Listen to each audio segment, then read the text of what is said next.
future.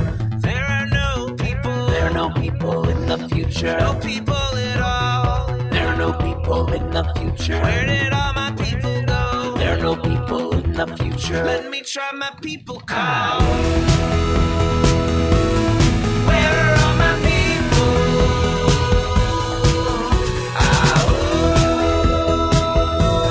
Where are all my people?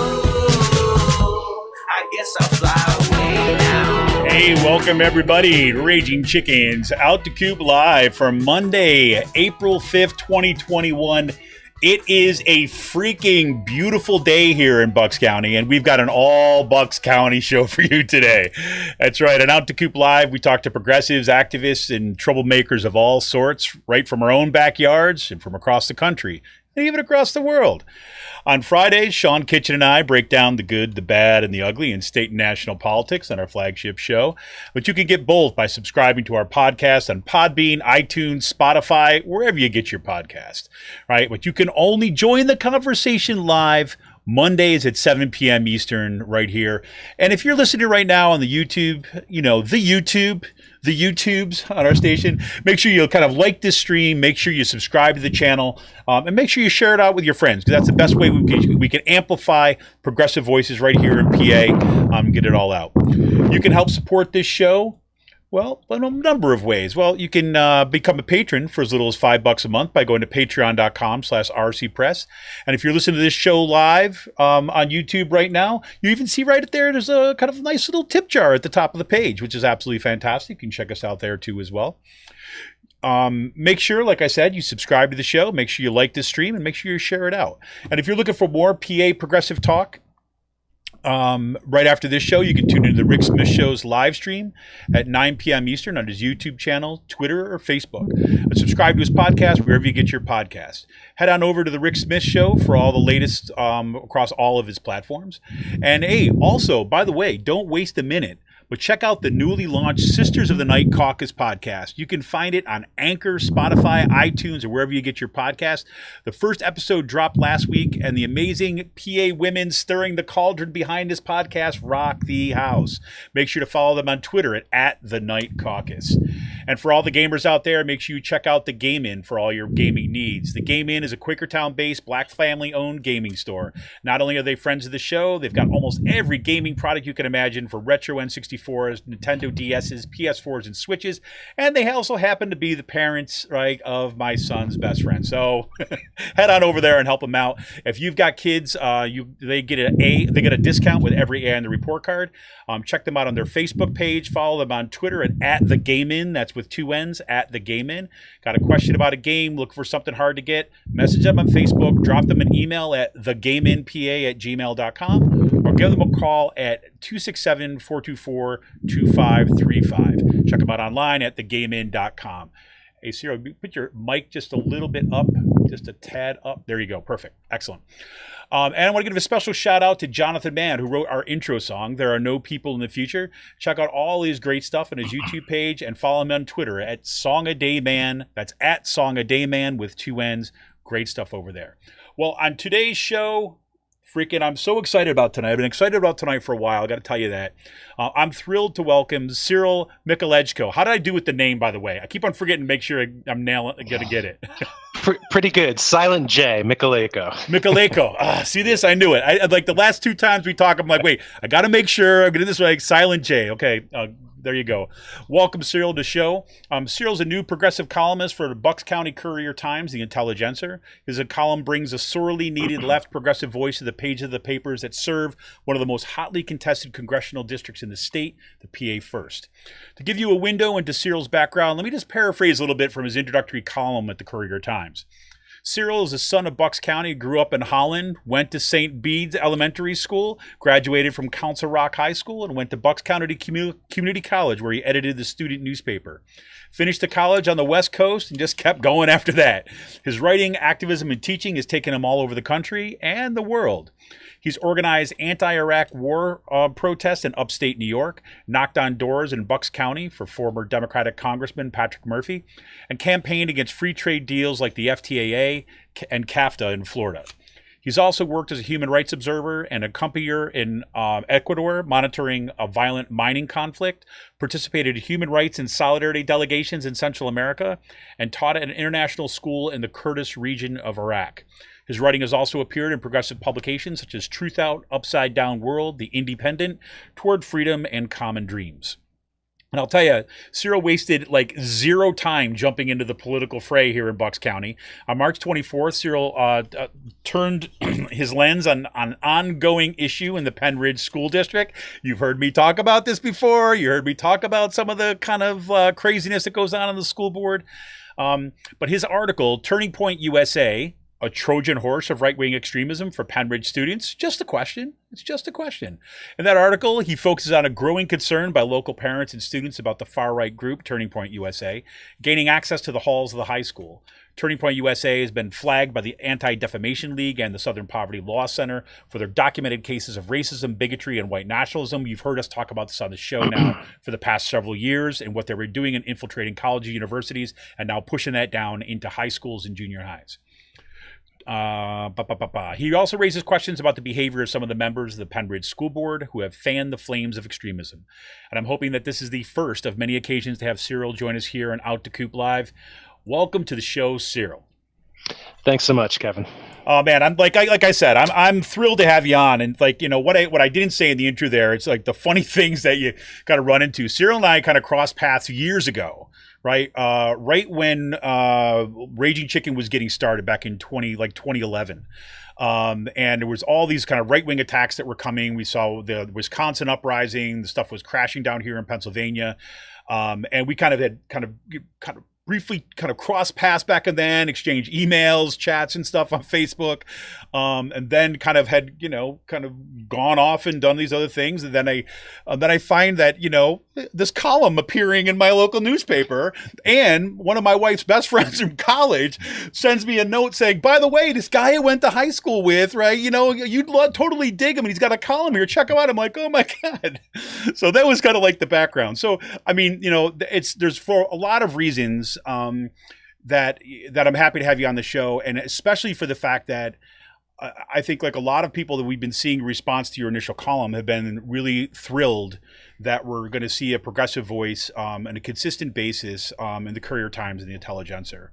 So, why don't you give us a little kind of like, say, background? I mean, I gave like a kind of the nuts and bolts overview, from the intro, but kind of, give us a like sense of your, kind of placement, say politically, say in Bucks County, and then we could talk a little bit about what led to this column, right? What's the kind of goal of this column and what's it all about? Sure, and thanks. And I'm always happy to support independent media because that's my background. I guess I really got into politics when I was in college. You had mentioned before that after, it probably started at Bucks at the community college and when I started writing and editing at the student newspaper.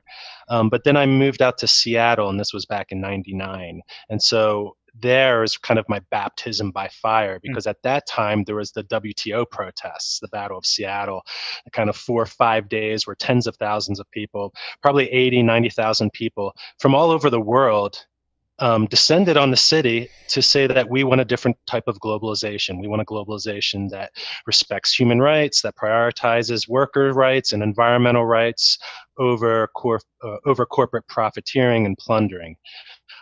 So that had like a profound effect on me, an impact on me. From there, I went to the Evergreen State College, finished up my last 2 years there. And then with my journalism, I interned at the Chicago Reporter, which is an investigative monthly which reports on issues surrounding race and poverty in the city and Greater Cook County. I did some communications work in Florida. That's when we were working on the campaigns against the FTAA and CAFTA. And the FTAA was a plan to expand NAFTA throughout the whole hemisphere, and thankfully that was defeated. And then with the independent media, at that point, because I was writing about these trade deals, I got more interested in the regions, in the countries and their history and the history of our relations with these countries throughout Latin America. Mm-hmm. And that's when myself and a few others kind of launched Upside Down World, which was an online journal around politics and activism in Latin America. So a lot of my journalism background initially was around international affairs, solidarity campaigns, resource conflicts, critiquing U.S. foreign policy in the region, critiquing different trade and development schemes being pushed on these countries by like the World Bank and IMF. That being said, I always come home to Bucks County, periodically, and I'm always kind of like, keeping up to date and keeping kind of like active whenever I can about what's going on, throughout, where I grew up. Well, and that it's what's ironic about this, right? Is like, one, it's funny. It's like, I remember, the WTO protests, the FTAA protests, like they were yesterday. We had a group of students. We built this kind of coalition of students from across the region, from Kutztown and Muhlenberg College, and some of the community college out in RAC. And we actually had a caravan of folks that went down to the FTAA protest and worked in conjunction with the steelworkers, local 6996 out of Reading. They drove a bunch of students down. We went down there too as well, and it kind of was a window open for so many folks into really exposing, say, the logic of our systems in some way, right? And I remember how difficult that was to even get, begin wrapping our heads around just the language and everything like this. But the irony of all that is, you can say, coming back to say Bucks County, sometimes I think people find it more difficult even to find out, say, good investigative or progressive takes and understanding of local politics. And it's like, you talk, and I found it, again, this is like a double play on the upside down world. But, again, in reality, we should know the most about what's happening down the street from us, right? And very often is the case that's the biggest kind of like, say, black hole of information and stuff. So coming back and kind of being able to share some of the kind of politics, what you've already been doing on Twitter and so on is pretty amazing. Yeah, thanks. I mean, and again, it kind of goes back to that, like saying like about like, thinking globally and acting locally. And so that's a big part of it. And then, the way I kind of ended up with this column was that I've also been like a longtime critic of these papers that I'm writing for now. A thorn in their side, to put it probably lightly. Because so this is a story of be careful what you wish for. Is that the kind of the idea? Yeah, exactly. So I mean, what was apparent to me is just that for the longest time that there had just been a huge like right-wing bias and just like an accommodation and appeasement to right-wing voices without any kind of like strong, clear, consistent, progressive responses, let alone like no kind of reporting about how the Republican Party in Bucks County, which at one time you could say was pretty moderate, if you go back to like Jim Greenwood, right, is now just completely radicalized. And this isn't just something that just happened because of Trump. It was going on well before that, like back in, starting with like the Tea Party around like 2009, which was kind of like, in my opinion, a racist response to President Barack Obama. Absolutely. But you had the Thomas Jefferson Club in Newtown, right, which is which met at the Temperance House on State Street, and that's where all like the the big wig Republicans like to rub elbows and get together. And there, for this like political club, what was like hidden in plain sight was that they were flirting with like white nationalism and racism even back then. They had the editor of VDare, which is a white nationalist anti-immigrant website. He came and spoke to the club. No kidding. Yeah, on their blog. So they had their own blog, and on the side with their blog roll of like websites that they recommended, you also had links to the White Nationalist National Policy Institute, Western Voices World News, which is white supremacist, and just unfortunately, the papers haven't been reporting on this. And so there's this culture, there's this radicalization that's kind of like bubbling and festering without any kind of like spotlight being shown on it. So, we look at where we are today, where Bucks County is one of the top counties with the most people that went to the insurrection. You have QAnon folks like Andy Meehan, who ran against Fitzpatrick in the primary, who actually has a voter outreach and education organization. Like a legit organization. I mean, we're talking about like boots on the ground organization kind of thing. Yeah, and you're seeing this like infighting now with like between him and the traditional like Republican Party. But regardless, I mean, we have a QAnon follower, right, who is just, when he announced his candidacy, he just was just blasting it out to all the Q hashtags and had someone on video with a QAnon shirt behind him. He is educating, quote unquote, educating and kind of shaping the political thought within the Republican Party of Bucks County without any real like critical reporting or oversight of that. Well, this, this is one of the things that's been remarkable to me. I had, when I was talking to, this guy who works in a PA Republican or Bucks County Republican politics, and nice guy. Kind of, we were able to kind of, talk politics in kind of like, rational ways, right? Like, obviously disagreements and all this other kind of stuff. But one of the things that, what it brought out when we started talking about what was happening with the rise of Trump, right? And it wasn't just about Trump. It was all the kind of stuff that you're talking about. He's saying, basically, he's like, we're about to lose control of the party. And, he said to me, basically, like, this has been what we thought was on the margins, that people you can just kind of ignore and they'll go away for a while.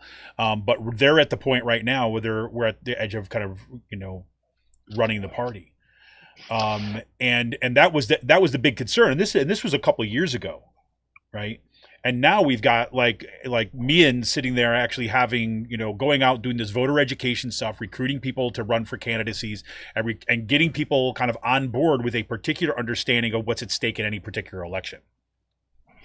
Yeah, absolutely. I mean, and then, we just saw like John Boehner just like released a book, just kind of, just verifies what you just said. Yes. Did you hear the audio clip that was released with it? Like initially, it was like the funniest shit I've ever, like, I mean, literally, it was like, really? Nobody likes Ted Cruz. Right? That's the moral of the story. Right. But yeah, so, I mean, obviously he probably should have written or published that book quite a few years back, because that would have had more of an impact. Right. But regardless, it's still out there. It's still kind of verifying what your friend just said. And, I have friends that are Republicans in the county too, that are just like, what the hell's going on here? But yeah, and then, with your voter outreach, I mean, that's what's so important, because we're seeing is just like, the right has been methodical with making inroads into local elections, whether from the state legislature down to the school board, like what we see with like in Pennridge with Joan Cullen, and just the way that they handle their affairs there. So that's why it's so important that we kind of like, one of the things I want to do with the column is just kind of galvanize and just use it as like an organizing tool for progressives throughout the county to see what's going on, because we haven't really had that before. And we need like all hands on deck in order to kind of not only push back this like right-wing onslaught that's been happening, but to kind of retake power through elections from them. Yeah, absolutely. I'll say this already. I mean, you're already having an effect, and I give you. I've noticed this personally. I mean, simply because one of the things that I could say this. I'm not from Pennsylvania, right? I'm from kind of central New York. I'm from Utica, New York, and Pennsylvania politics have been extraordinarily. I mean, were when I first got here really difficult to kind of understand, and so much of it has to do with I mean, because it's like any other state. I don't want to make Pennsylvania out to be like, some sort of, completely unknown quantity that nobody else can break. Like that was like the same argument that I got. Like the reason why Pennsylvania roads are so bad is because it's a specific microclimate of Pennsylvania. I'm like, no, it's not. Right? Seriously. Right. But so I don't mean to kind of reproduce that narrative, but I mean, even in Bucks County, trying to kind of figure it out, if you don't grow up here, right, you're not familiar with a lot of the players, because a lot of them are kind of families that have been involved for a while. It's hard to kind of get the lay of the land sometimes, and even connecting with other progressives, like as what's been amazing about starting really with the Women's March, right? Well, indivisible, I would say. But then the Women's March is that you see, Doylestown, PA, getting kind of flooded with thousands of people, right? That are showing up, and for the first time, you're having that sense that, wait a minute, I'm not alone. Right. And that we're not alone.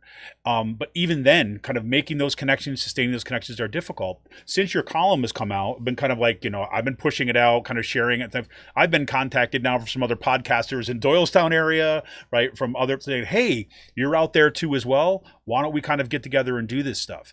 And I couldn't, echo more what you just said about the need to, kind of boost our signal, right? Because we, progressives have a little bit of a different model than the right wing. We don't have the, the billionaire backers that are going to flood our coffers. So we need to actually kind of enact the democratic kind of politics that we espouse, right? Work collectively and collaboratively reinforce what we're doing.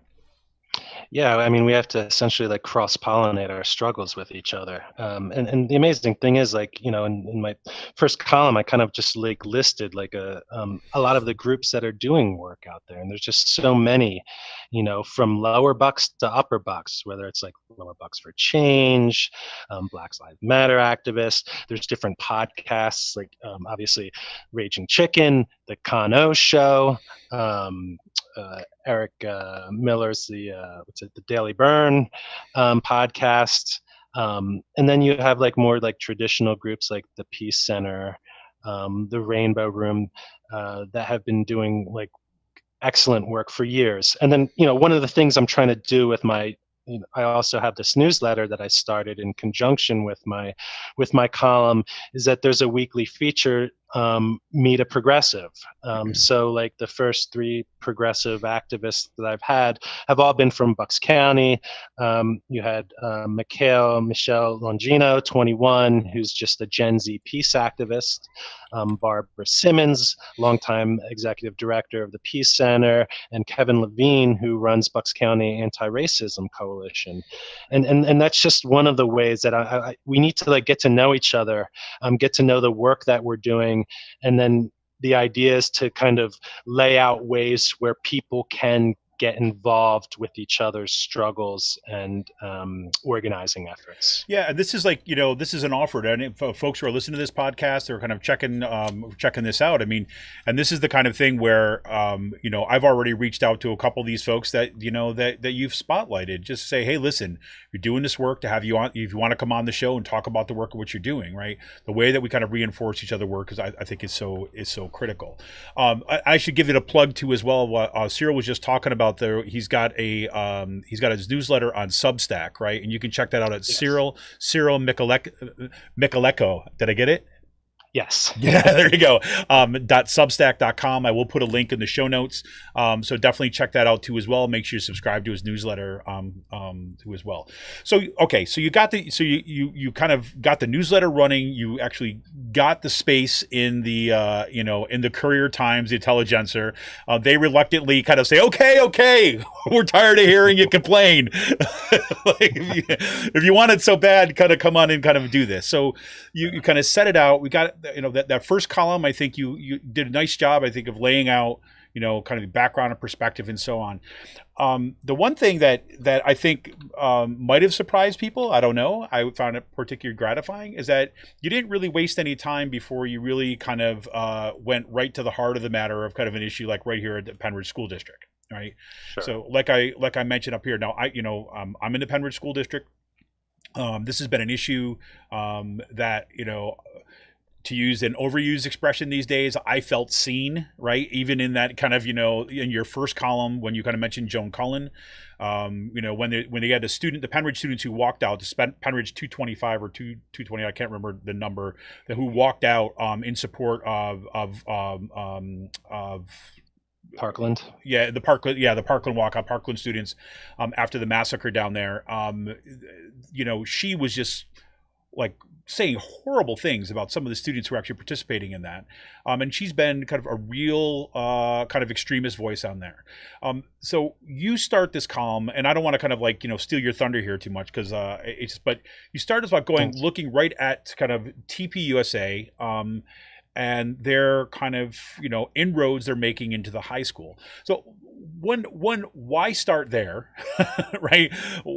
Kind of like right in that kind of, in the midst of a school district, right, in Bucks County, that has, this has made the news in several different locations, but looking at what's happening with TPUSA. So talk us a little bit through about that first column and what you see happening at Pennridge.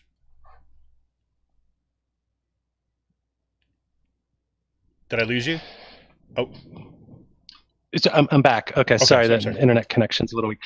So one thing I wanted to do with my column is just be a kind of a platform for progressive voices, concerns, and solutions. And one of the concerns, which you just laid out there, was this radical national organization being allowed into a high school without any kind of oversight, transparency, or accountability. So, like what we see with Turning Point USA is that they have racism, extremism, conspiracy theories embedded in their DNA. Now, I kind of laid out in the column the rogues gallery of like former, officials with the organization, national organizers, as well as speakers at student summits who are Nazi sympathizers, right, who say, "I hate black people," period, who equate rape with regrettable sex, who are talking about Biden being a socialist regime and that the election was stolen. Never mind that Turning Point USA actually bussed hundreds of people to the insurrection, which was planned ahead of time, which everyone knew not only within the right, but outside of it who monitor it, that something was going to happen there. So parents and students want to know is, why is this organization that's just got such a taint of racism and white nationalism on it allowed to, in the school?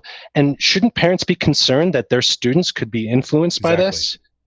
These are impressionable kids. These are not adults. If, say, they go to the student summit and they're hanging out with one of these white nationalists that went to like Charlottesville, who's to say like how whether or not they get seduced by that? And then you have like the Anti-Defamation League, which tried numerous times to call the superintendent as well as the principal. They couldn't get through. They ended up sending a certified letter about their concerns that there should be no place in a public school for a group like this, and no response, right? Not to mention that the board has been stonewalling right to know requests by a local activist. So like this is the type of thing that I want to write about, because sunlight is the best disinfectant, right? Right. And so we need to bring this to light so that the community knows what's happening, and they might not know about it because there's no transparency, like I said, with the school board. Well, and it's remarkable. I mean, do you have a sense of how that they're unable or not cooperating with a right to know request? I mean, are they just kind of putting a bunch of delay tactics in front of it? I mean, obviously, anytime you put a right to know request in, you're almost always going to hear them say, "Well, we need 30 days or whatever to get the results back." But what's the non-cooperation? What's at stake there? Sure. I mean, they're just not being forthright. They're kind of like dancing around the issue and not just giving clear and concise answers, right? So this is why local elections matter so much, and this is why people need to kind of like get involved locally.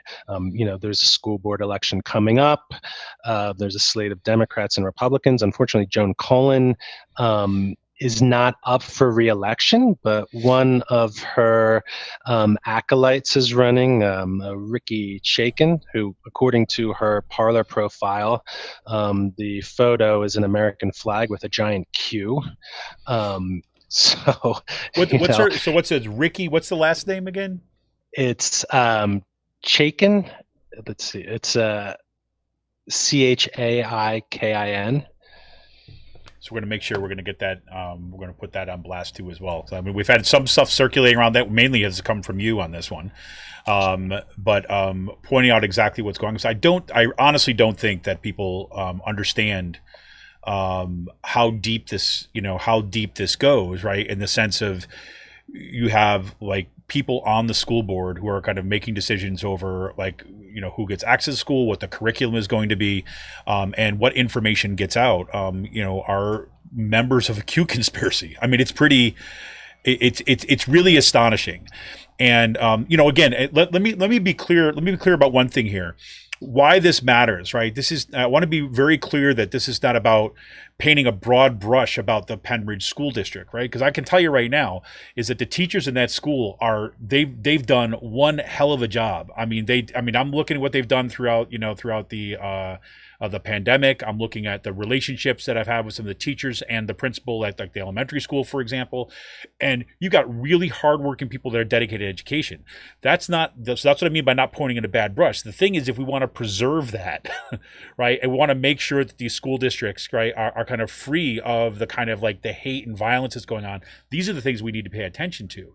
And I can't remember if I shared this with you or not, is that my son is doing all online stuff now, because they didn't have the option at his middle school to kind of do a hybrid situation. So we didn't know what was going to happen with the pandemic, obviously, in here. But he heard through some of his friends that, the principal had to come in and come into some of the classes and tell the students to stop the racist comments. Right? I mean, went into classrooms because there had been what the specifics were, I don't know. But we know in this particular context, right, if you have an organized, like, let's be clear, Turning Point USA is not just like a student organization that is, spreading from word of mouth across the country. It is a billionaire-backed organization that is designed to purposely to recruit high school and college students, right, to these far-right organizations, right? Think of this as, it's your gateway drug into the far right. And sure. And so that's the reason why this becomes so important to look at, and which distinguishes something like Turning Point USA from like, I don't know, a kids honors club or a chess club or something like this, or even a Republican club and a Democratic club, right? I mean, that's the distinction here. Am I right? No, absolutely. And then the point of the article wasn't to say that there shouldn't be conservative clubs for students to kind of like explore ideas intellectually, but it's not like Turning Point USA is actually like, discussing like the free market ideas of like David Ricardo, or like Adam Smith. And what's even more troubling is like you were talking about like them kind of like being a recruiting ground for like junior high and high school. Well, now they have a new program, the Turning Point Academy, which is designing curriculum for kids as young as 5. Wow. This is a K through 12 program where Turning Point USA will be developing curriculum to indoctrinate like 5-year-olds with their America First agenda, and they're supposedly the part of the program is that they're going to be training thousands of teachers across the country. All the curriculum's free. They're going to be sending it out. So this is why it's such a dangerous proposition, because they're building an infrastructure where you're going to see like a school to Proud Boy pipeline, right? And then and the indoctrination begins at 5. That should be horrifying to everyone throughout Bucks County, not just in Pennridge. Absolutely. Well, the way I look at it too as well is that this is why I think the focus on Pennridge has become so important, is because these programs don't just stop with one school. Right. They look for places to kind of build their roots and plant their seeds and grow out from there. And, again, all the reason you have to be vigilant, absolutely vigilant in these kind of situations. And I'm glad you made that point too, as well. It's like, this is not about, say, can you have like a Republican club or a conservative club or a liberal club? That's not even it, right? Within the bounds of what we consider as a democratic discourse, right? Where we're exchanging ideas and arguing for positions and opinions and all that. Something like Turning Point USA and the Proud Boys is where you've kind of crossed a line, where you've said basically, no, we're no longer relying on persuasion. We're going to be relying upon indoctrination and violence as a way to kind of perpetuating a particular, a white supremacist way of kind of thinking about the world. So say kudos to you. So I'm just curious, what has been the response to this? I mean, because I know that there's people that are afraid of even kind of speaking up about some of these things because they're worried that, this is such a conservative area. So I'm curious what the response has been like. I mean, it's been great, and I should have made this clear earlier, but like I couldn't have written this column without the local community, right? Because they're the ones that have been doing the work on the ground long before I decided that I thought this would make a good column. So, I have to just kind of give them a shout out for helping me, because, this column isn't about me, it's about we and the work we're doing collectively together. So I think the response has been, I think people are excited because, like, finally they feel like there's someone that is paying attention to what they're doing. And I'm talking about like the progressive community in Bucks County, which has often been either neglected or maligned, in the papers, without any kind of like voice fighting for them. So on one hand, that's like really exciting.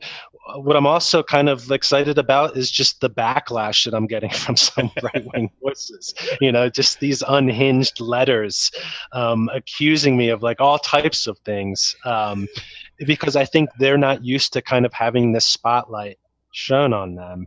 And I think they feel like they're in danger now because their agenda is being brought to light.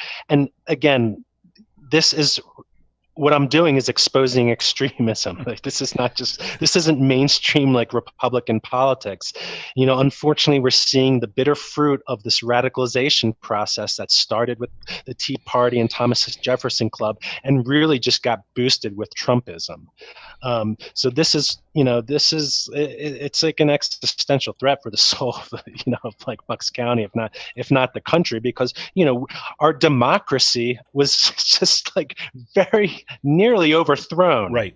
And I think people, it's easy to forget that as we kind of like go on with our lives and have work and family and kids and school, but and there still hasn't been really any kind of justice for that. Like, we're seeing people get arrested, but what we need are like Iran-Contra style congressional hearings and investigations, because this was not some kind of spontaneous like uprising. This was planned, and there was people on the inside that obviously knew about it ahead of time, and the whole police response was just ridiculous, right? If those were Black Lives Matter protesters, it would have been a bloodbath. Totally.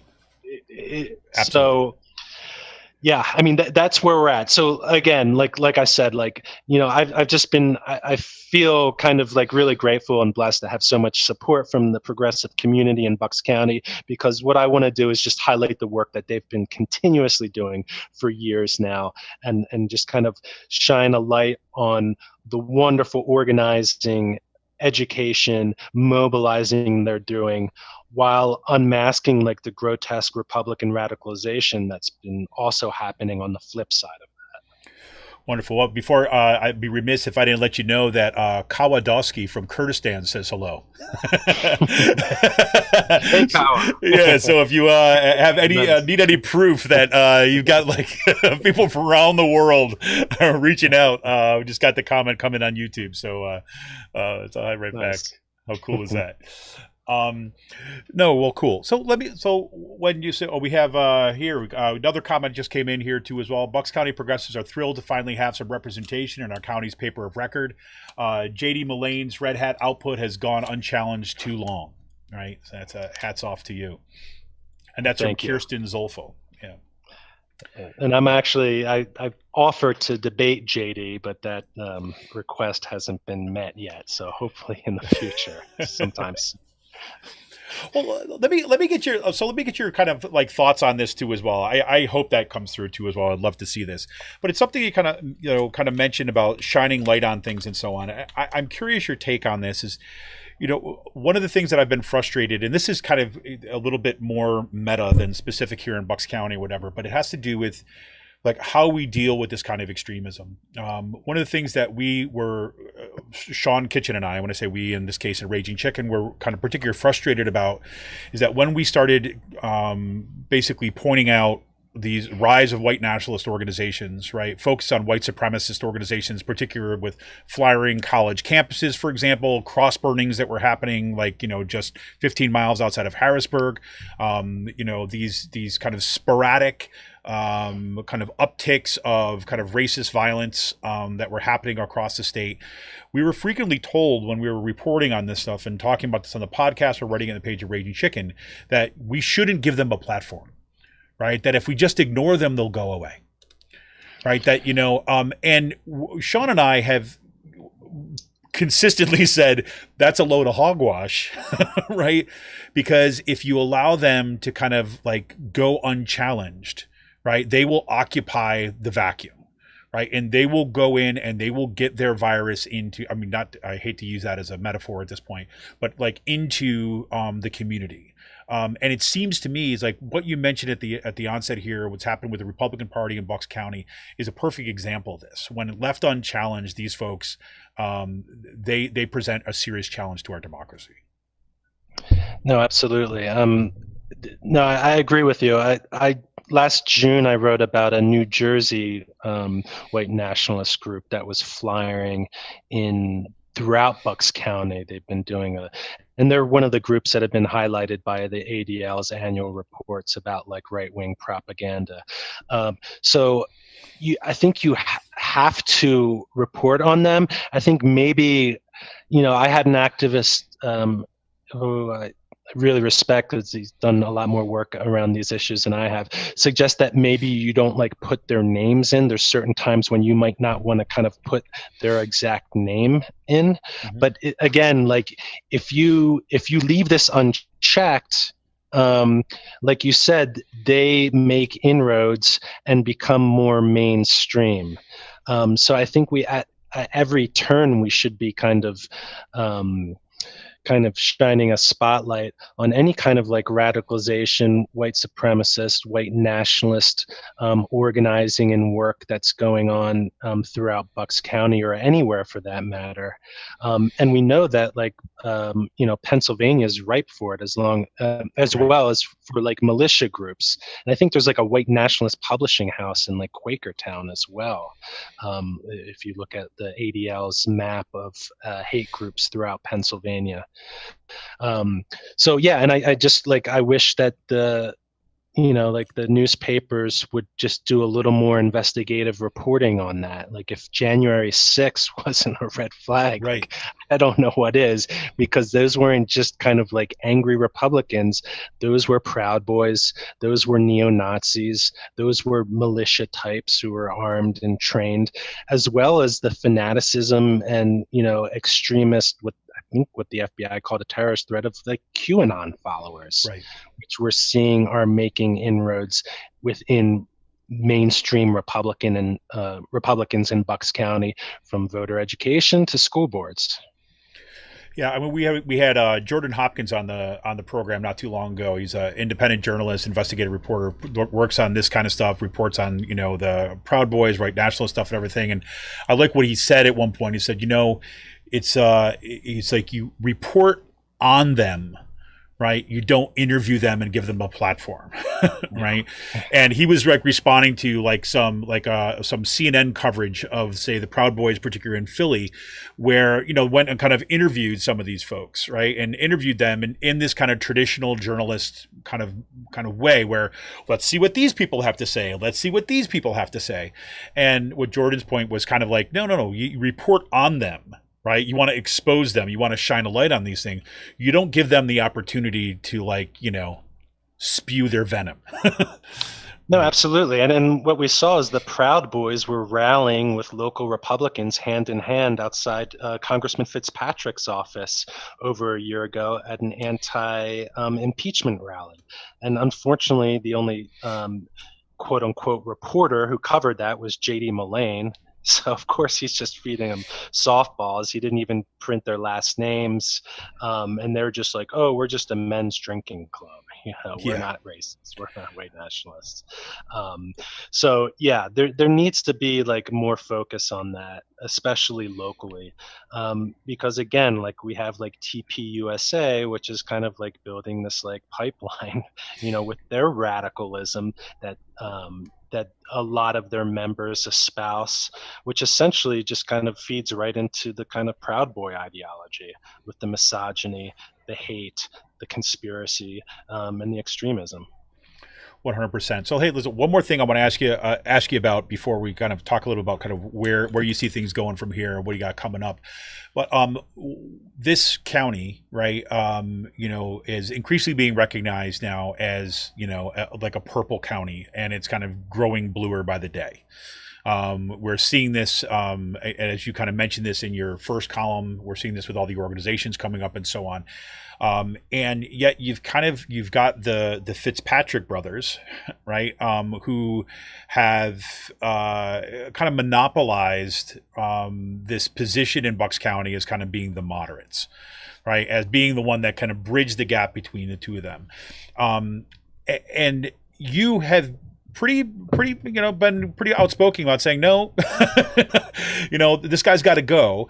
And I remember during the last time around, when we were the last election, I was in particular making the case that okay, look, but even if you want to say yes, we see his billboards around all the place saying voted most independent, whatever congressperson that's out there.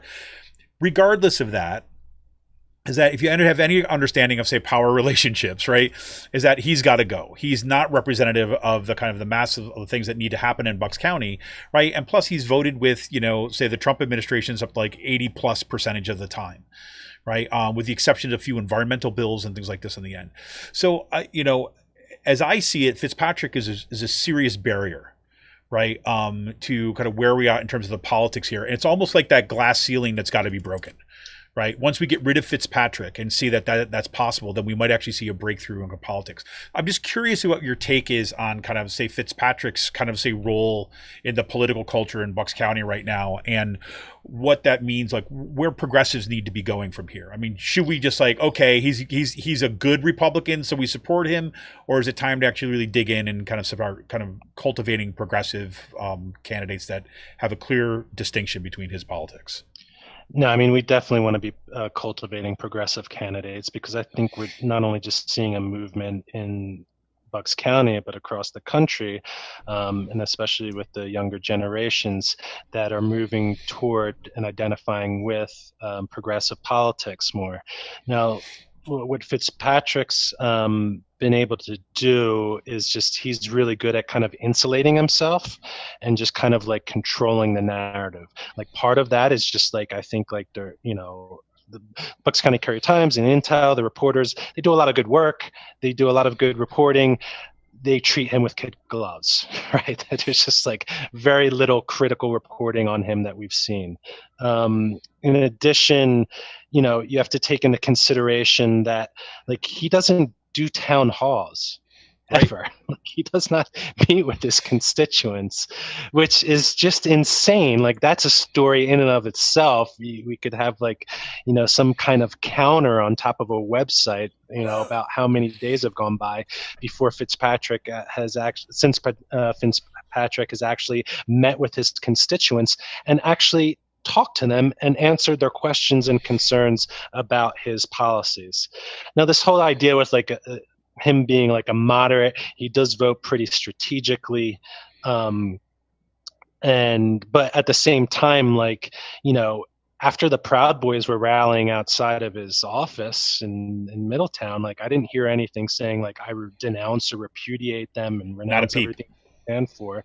I haven't really heard him take a strong stand on that since January 6th. But the one thing he is obsessed with is Antifa for some reason, right? And which is an ideology which is opposed to fascism, which the Proud Boys actually are. Right. They're fascists, right? Right. And then if you look at his campaign literature, like he just engages in these kind of like McCarthyite smears, like suggesting like the Democrats are like radical socialists, which is just like, it's insane. But again, that's helping radicalize his own party because they're drinking the Kool-Aid and actually believing it. Yeah, because it seems to me that he could, if he were to be good to that word of kind of a moderate, he could have actually been a really strong voice to come out and say enough is enough, right? We will not have this in our county. We will not allow this, and taken every single opportunity to come out and say, as a Republican, I denounce all this stuff. But he's never done that. Yeah, and like when, like I was mentioning about him not like, answering the critiques or questions of his constituents, like one thing we do know is that he often has phone calls with Jim Worthington, who organized all those buses Yep. that were advertised not just to go to the mall, but to march to the Capitol. That was in his own flyer, even though he tried to deny he knew anything about that. And he'll take a call from Worthington when Worthington's getting questioned by the FBI. Worthington admitted this on a radio program, like something like Right Voice or something, that he was on the phone with Fitzpatrick when the FBI came in and asked him for advice. He also suggested that he was counseling Fitzpatrick not to vote for impeachment, and was just advertising on social media when he was still active on social media about his Trumpist politics, because he used to run the organization People for Trump, which he has disbanded since January 6th and erased any kind of evidence of it ever existing. He was glowing about how he talked to Fitzpatrick, and Fitzpatrick voted against impeachment. Well, there you have it. So I hope we're going to be able to come back to the pointed points about Fitzpatrick in the future, because I do think I agree with you 100% to what you said about reporting about Fitzpatrick has been with kid gloves. And it's been pretty remarkable. You see, even when there's like little hits kind of brought his way, it's always very, very light with kind of lots of qualifications. So I'm glad we're going to get to see this. Kirsten Zolfel says again, Fitzpatrick is a sponsor of one of the GOP's national voter suppression efforts. He is no moderate. 100%. Yes. Right with you on that. Co-sign that. All right. So talk to me about where you kind of see things going from here. So you've got this column, you got to see things that are going on. Any particular directions you see it going? I mean, other than expanding out the voices, kind of meet a progressive, which I absolutely love that as an opportunity to kind of meet other folks, kind of doing good work in the community. But anything got your attention at this point? Yeah, I mean, obviously at some point I'm going to turn my attention to Fitzpatrick. Right? So, that definitely. I wasn't hoping you were going to say that at all, not at all. But for me, it's just like, I want to kind of like focus a lot on local politics when I can, but like also I think that there is a space in the column to talk about like state and national politics, but how it affects and impacts people locally, and how progressives locally are responding to these issues. So I just want to like keep talking to people, keep listening to them. I want people to contact me and reach out to me either on social media, through my newsletter, or email, and let me know what's on your mind. Now, unfortunately, at this point, my column's only once every 2 weeks, right? So I'm limited with, how much I can write about, obviously. And if I don't write about one of your ideas, it's not necessarily because I didn't want to, it's just like there's only so much space. Who knows? Maybe in the future they'll expand my publishing cycle, maybe give me a weekly or a couple times a week. I would love that.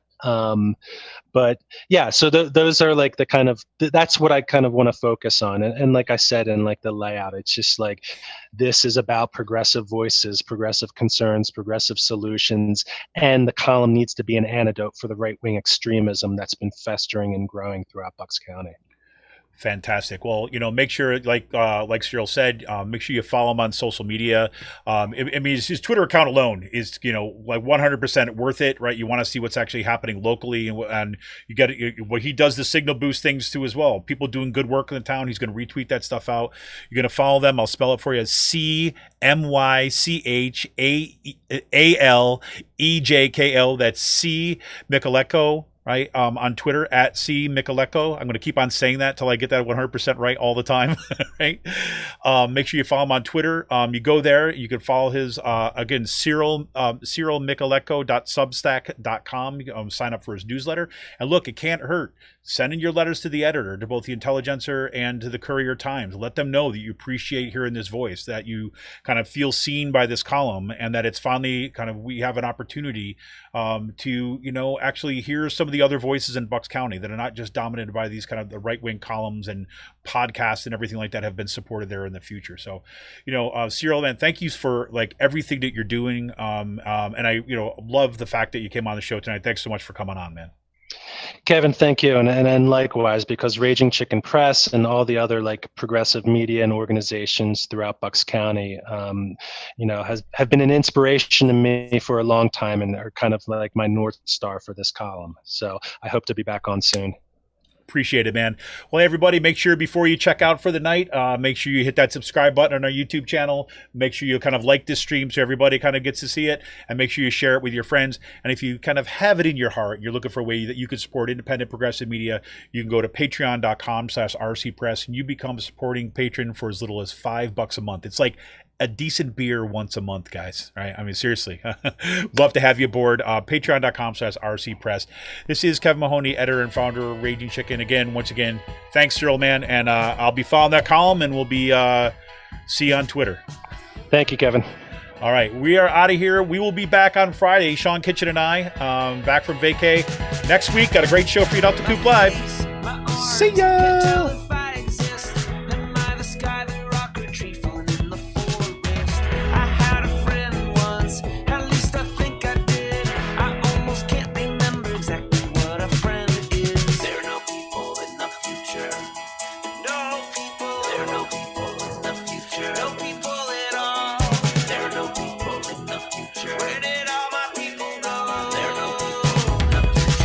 Try my people.